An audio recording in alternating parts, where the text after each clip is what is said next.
Hey you guys, it's Nicole, and I am so sorry that this video is late again, and so was yesterday's video, and so is tomorrow's video, technically.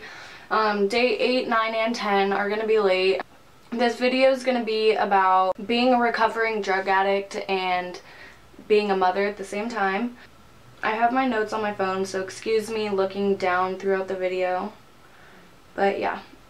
I did do a recovering drug addict video when I was pregnant, so that's why I'm kind of comparing and contrasting. Definitely influences your friends, your family, like they're definitely going to be a big influence in your recovery or your relapse. Despite Maggie relapsing, my family has been so supportive. So I am very self-motivated in staying sober because of, one of the reasons, because of everybody telling me how proud they are of me, and it just makes me feel good. So, temptations. So I do have temptations, obviously. I mean, I would be a flat out liar if I said I didn't have the temptations to sometimes want to smoke a bowl, you know. After I had Aaliyah, I felt like I had postpartum depression, and I had temptations after I had Aaliyah.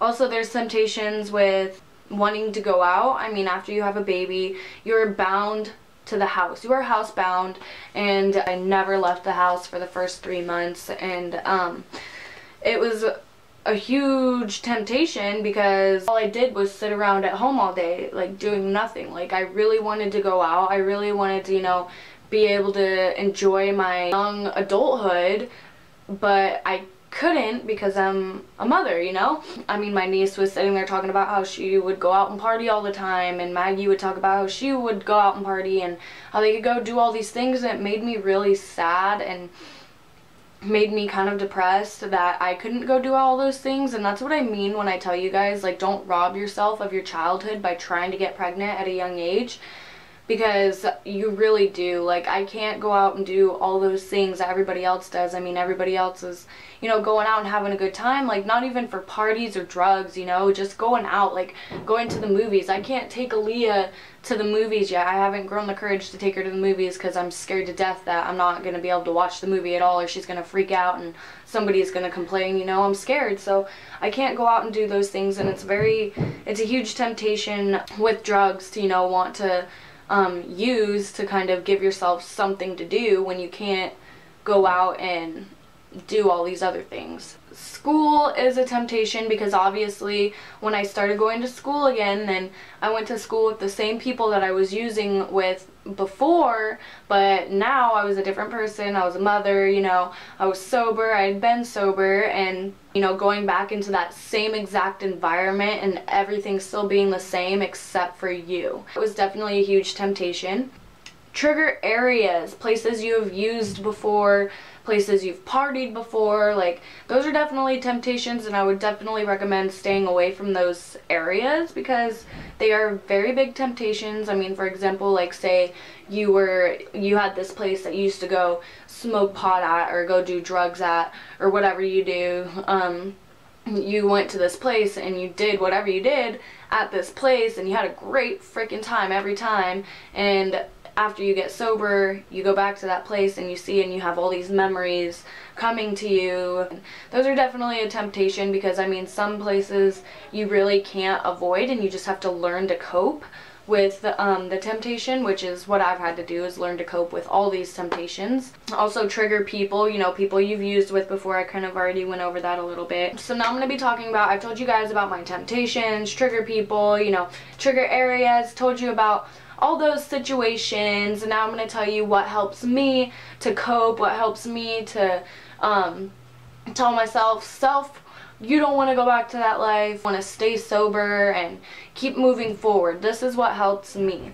Watching my videos in pregnancy of Aaliyah, anytime I go back, like anytime I feel tempted or feel like I want to like use drugs again, and I always go back to my videos and I watch my pregnancy videos, and I watch my delivery video, my labor and delivery video, I watch videos of Aaliyah, and it just helps me realize, it kind of gives me a visual of this is why I'm sober. this is why I'm moving my life forward and not going back to the life that I was at. Seeing people who still live that life, like seriously, I have this friend, and she was a really good friend of mine. We used to use together all the time, and now I look at her and it's like I seriously cannot stand to be in the same room as her, because I just I feel so much more like progressed than she is, you know? Also, I wanted to put at the end of this video, I get a lot of questions from people who are trying to help drug addicts, or who has a friend who is a drug addict and they don't know what to do, and you know, they ask me for advice, and so I thought I would just put this in the video. And this is for those of you who have friends, loved ones, anybody who is a drug addict and you're trying to help them, you want to help them. This is the piece of advice I have for you, and that is step away and let them take their own steps. What I mean by that is step away and let them figure it out themselves, because coming from somebody who used to be a drug addict, like, you can't save them. Like, my mom has had to learn it. My mom is heartbroken over Maggie. Like, she cries over Maggie to this day, and it's hard, but you have to do it, because bringing Maggie back into this house is not going to save her. Like, as much as my mom wants to bring her back and, you know, try and get her on the right track again, she's not going to help her that way. She's only hurting her, because Maggie has it in her mind that I'm going to be gone for a while, and then as soon as I need help and tell mom that I'm struggling, she's going to take me back. So my best advice for you guys is step away and just accept the fact that until they hit their rock bottom,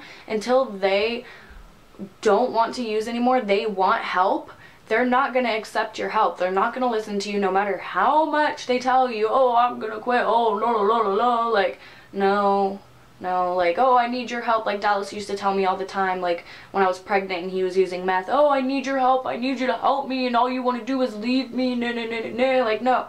I couldn't have helped him, because even when we were together, he would tell me that he wasn't using anymore, and he was. Like, you just have to step away and let go.